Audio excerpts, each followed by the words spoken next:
नमस्कार. तुम्हा सर्वांचे माझ्या एका नवीन व्हिडिओमध्ये स्वागत. तर आपण निफ्टी आणि बँक निफ्टी मध्ये जो फॉल आलेला आहे आज, तर त्याच्याबद्दल चर्चा करणार आहोत. तर चला निफ्टी आणि बँक निफ्टीचा आपण अनालिसिस करूया. उद्या मार्केटमध्ये काय घडू शकतं आणि आपल्याला कुठं ऑपॉर्च्युनिटी भेटू शकते याच्याबद्दल हे डिस्कशन राहील. तर डेली चार्ट जर तुम्ही पाहिला तर आपलं मागच्या व्हिडिओमध्ये बोलणं झालं होतं, हा लो जोपर्यंत ब्रीच होत नाही तोपर्यंत मार्केट माझ्यासाठी पॉझिटिव्ह राहील. तर आज फायनली मार्केटनी हा लो ब्रीच केला आणि एक शार्प मुवमेंट आपल्याला मार्केटमध्ये पाहायला भेटली होती. आपण काल 2 लेवलचा विचारही केलता की जर मार्केट आज ह्या लेवलच्या जर वरती गेलं तर आपण कॉल बाय करणार होतो किंवा पॉझिटिव्ह साईडला ट्रेड प्लॅन केली होती. याच्यावरती जर आपल्याला कॅन्डल क्लोजिंग जर भेटली ह्या हायच्या वर तर आपण कम्प्लिटली मार्केटमध्ये पॉझिटिव्ह आणि जर हा लो तुटला आणि इथं काही जर प्राइस ऍक्शन जर घडली तर आपण त्या प्राइस ऍक्शनला एक ट्रेड प्लॅन करणार, ब्रिज करून 200च्या खाली आज मार्केटनी क्लोजिंग दिलेली. आता मार्केटमध्ये ट्रेंड हा साइडवेज मधून परत एकदा निगेटिव्ह कडे शिफ्ट झालेला आहे. त्याच्यामुळं आता इथून पुढे जोपर्यंत निगेटिव्ह मार्केट असेल किंवा जेव्हा पण मार्केट ट्रेंड चेंज करत असेल आणि आपल्याला काही प्राइस ऍक्शन वर जर दिसलं तोपर्यंत आपण फक्त आणि फक्त सेल ऑन राईज आता हे एक कन्सेप्ट घेऊन पुढे चालणार आहोत. कारण मार्केटमध्ये जो आजचा सेल आलेला आहे हा एक एक्स्ट्रीम सेल होता. 2 कॅन्डल मध्ये मार्केटनी कम्प्लिटली निगेटिव्ह क्लोजिंग दिली आणि मार्केट खालच्या साईडला आलं. जर ही कोणी अपॉर्च्युनिटी इथंच जर कॅप्चर केली असेल आणि इथं जर कोणी स्टॉप लॉस ठेवला असेल तर आज त्याला एक चांगला प्रॉफिट भेटला असेल. आणि ह्या इथं काल आपलं पूर्णपणे क्लिअर बोलणं झालं, ह्या लोच्या खाली जी कॅन्डल क्लोज होईल त्या कॅन्डलला आपण ट्रेड प्लॅन करणार होतो आणि स्विंग हायच्या वरती एक स्टॉप लॉस प्लॅन केला होता आणि त्या पद्धतीने मार्केट खाली आलं. थोड्या वेळ स्लोली खाली आलं आणि त्याच्यानंतर एक स्पीडनी जेव्हा मार्केटनी ही लेवल जेव्हा ब्रेक केली त्याच्यानंतर आपल्याला एक शार्प सेलिंग पाहायला भेटलं. कारण ही जी लेवल होती ह्या लेवल नंतर मार्केट कम्प्लिटली निगेटिव्ह ट्रेंड मध्ये शिफ्ट होणार होतं हे आपलं बोलणं झालं होतं. डिस्टन्स एरिया त्याच्यामुळं जर मार्केट काही कारणास्तव इथून रिव्हर्सल झालं किंवा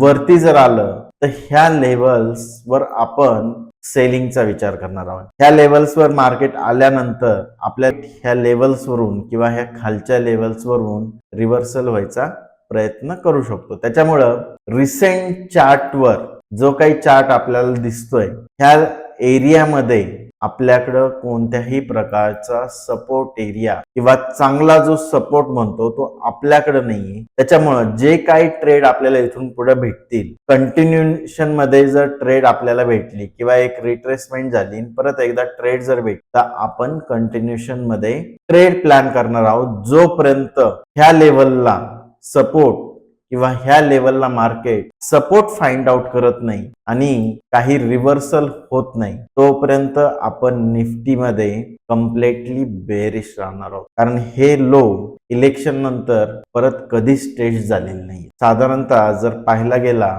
तर हा जो डाटा आहे लो 4 जूनचा तर 4 जूनच्या लोला आपण परत एकदा टेस्ट करू शकतो ही एक अशी सिच्युएशन आहे. आणि जर मार्केट कंटिन्युएशन मध्ये ह्या लोच्या जर खाली यायला लागलं तर आपल्याला साधारणतः 2 ते 3 दिवसामध्ये किंवा हा लो जेव्हा ब्रेक होईल 2 ते 3 दिवसामध्ये ही लेवल येताना दिसू शकते किंवा ह्या लेवलवरून ह्या 2 लेवलवर आता लक्ष ठेवणं खूप गरजेचं झालेलं आहे. कारण ह्या लेवल मधून कोणत्या ठिकाणून मार्केट रिव्हर्सल होईल याला पाहणं गरजेचं आहे. तर चला आता आपण बँक निफ्टी मध्ये काय सिच्युएशन होती ती एकदा पाहून घेऊया. जर बँक निफ्टी मध्ये जर पाहिलं तर अजूनही प्रीवियस लो जो बँक निफ्टी मध्ये बनला होता तो ब्रेक नाही झालेला आणि ह्या लेवलला कुठेतरी सपोर्ट फाइंड आउट करायचा प्रयत्न करतोय बँक निफ्टी. पण अजूनही मार्केट कम्प्लिटली इथं जर पाहिलं तर 2-3 दिवस हॉल्ट करून एक लो बनवायचा प्रयत्न केला. तो लो आज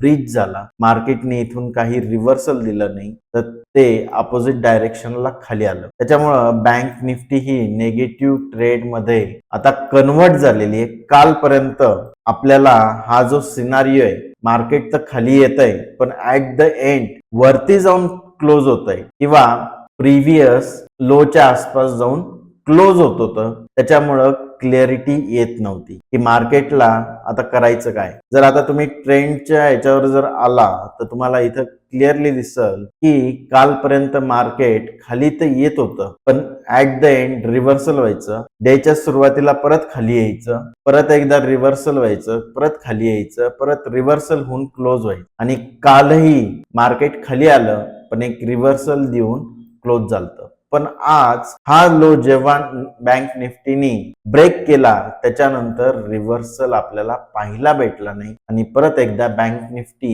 हायर लेवलला क्लोज होताना आपल्याला दिसली नाहीये. आणि हा लो जेव्हा ब्रेक झाला तर आपल्याला हा ट्रेंड कम्प्लिटली नेगेटिव्ह मध्ये शिफ्ट होताना दिसला. कारण हे जे काही आता हाय बनलेले आहेत आपण याला ऍज अ लोअर हाय हे कन्सिडरेशन करू शकतो कम्प्लिटली आणि त्याच्यानंतर हा ट्रेंड कंटिन्यू होऊ शकतो. चला आता आपण एक्झिक्युशन टाइम फ्रेम वर येऊ. एक्झिक्युशन टाइम फ्रेम वर जर विचार केला तर आपल्याला आता हे कंटिन्युएशन मध्ये ट्रेड करणं गरजेचं राहील. हा छोटासा एक एरिया मला साइडवेज एरिया जो आहे तो ऍज अ एक रेजिस्टन्स म्हणून कन्सिडर होतोय. जर उद्या मार्केट थोडस वरती आलं आणि ह्या इथं साइडवेज गेलं आणि इथं जर काही प्राइस ऍक्शन जर आपल्याला ह्या लेवलला ह्या लोच्या आसपास जर ह्या कॅन्डलचा लो तुम्ही जर पाहताल तर ह्या जो एरिया ब्रेकआउट होऊन मार्केटनी मुवमेंट दिलेली ह्या एरियाच्या आसपास जर आपल्याला काही निगेटिव्ह ट्रेड जर प्लॅन करता आली